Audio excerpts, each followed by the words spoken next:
My name is Maria. I live in a small house in New Jersey with my husband Robert and our two children, Emily and Jacob. Emily is 8 years old, full of dreams and questions. Jacob is 4, always holding my finger wherever we go.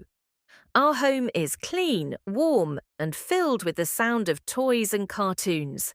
But behind this happy picture, my heart is tired. Very tired. I wake up early every day. I pack lunch, clean clothes, get the kids ready for school.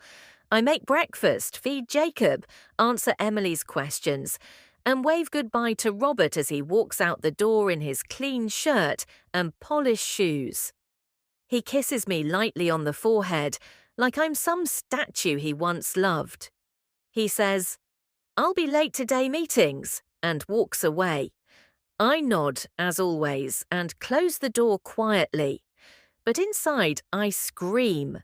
Because he sleeps next to me every night, yet I know, deep in my heart, that the other woman is still waiting for him.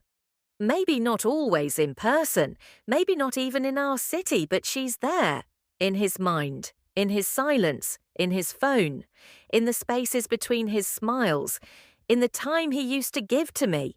He goes on trips often now, business trips, he says. I nod. I wash his clothes, iron his shirts, pack his socks, and smile when he says he's leaving for just 2 days. But I see the truth in his eyes, the way his phone never leaves his hand, the way he turns away when I touch him, the way he forgets to ask me if I'm okay, and worst of all, the way he no longer looks at me like I matter. He thinks I don't know, but I do. A woman always knows. There is another woman in his life. I don't know her name, I don't know where she lives, but I know she exists. She must be younger. She must be pretty. She must be everything I was before I became a wife, a mother, and the woman who does the laundry and waits for him at the dinner table every night. I sit on the kitchen floor sometimes. I don't cry anymore. The tears dried up a long time ago. I just sit there, in the dark, holding my cold tea, listening to the ticking of the clock. That clock, it heard everything. It heard our first kiss, our wedding fights, our children's first cries. And now it hears only silence between us. He comes home late, every night, sometimes past midnight, sometimes not at all. He says he was busy, that traffic was bad, that he's tired. I believe none of it. But I say nothing, because I am tired too, tired of fighting alone, tired of pretending, tired of being invisible in my own home. I smile for my children, I cook dinner, I fold laundry, I keep the home standing. But inside me, the walls are breaking. Emily asked me one night, "Mama, why don't you smile when Daddy comes home?" I didn't know what to say. What do you tell a child when her father no longer loves her mother? He still touches my hand sometimes, in front of friends. He still calls me babe at family parties. But it's all a performance. He plays the role of a good husband so well, but I feel nothing in his touch now. Only cold, only distance. He once gave me a necklace after one of his trips. He said, "Saw this and thought of you." But the price tag was still on. He hadn't even opened the box. That night I went into the bathroom, sat on the floor, and cried under the sound of the shower. Because that necklace wasn't love, it was guilt, wrapped in a box, covered with a lie. There's a drawer in my bedroom.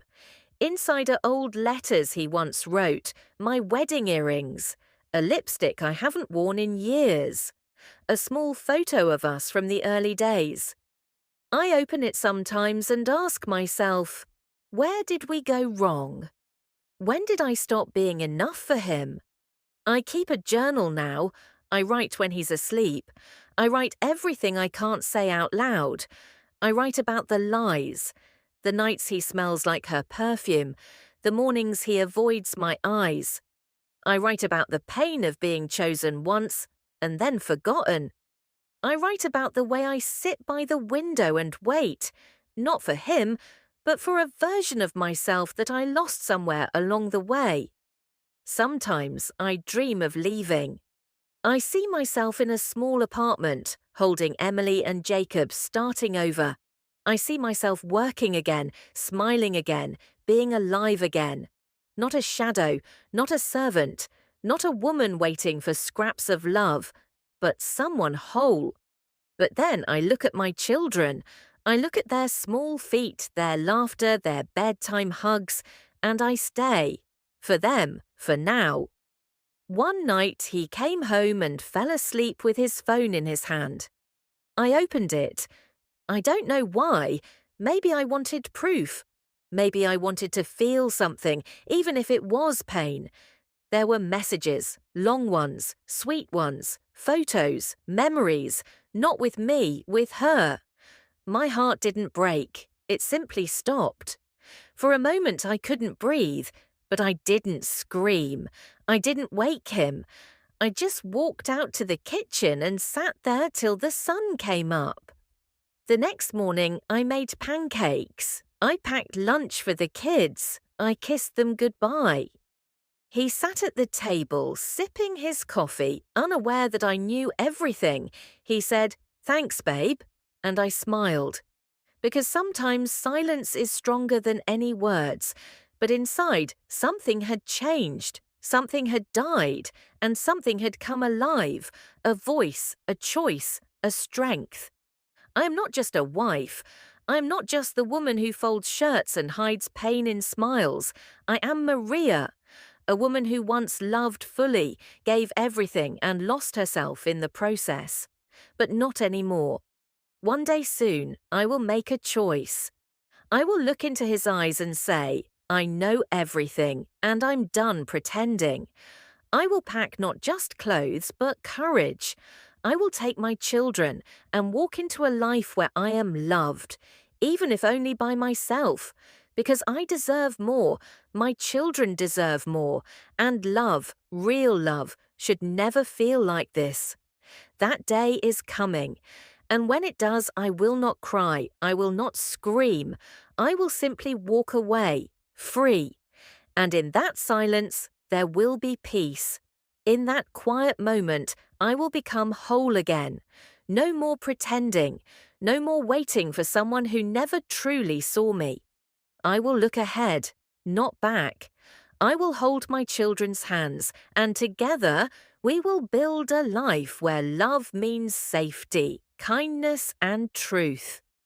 Not every story ends with staying. Some stories begin with leaving. And this is not the end of my story. This is the beginning of me.